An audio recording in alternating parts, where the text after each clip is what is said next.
O'g'lim o'sha 2014-epilepsiya bilan kasallanib qoldi. Qolgan joyimiz qolmadi.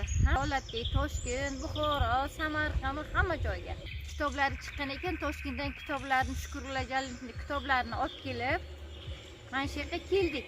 Klinikaga. Klinikada 16 kun davolandik. 14 kundan keyin bu yoqqa sog'lom turmush sanatoriyasiga yubordilar.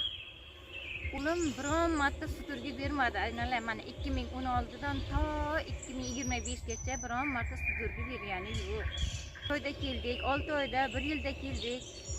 Mana 3 yildan beri endi yaxshi ketdinglar, kelmagan edik. Yo'qqa tish og'ridi 2025 ga tish og'rib.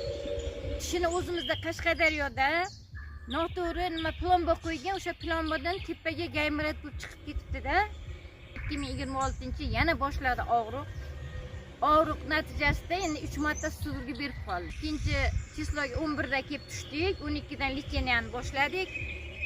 Yaxshi, Allohga shukr, endi nasib bo'lsa seshanba kuni operatsiya qilamiz deyaptilar. Doktorning rahbarligida.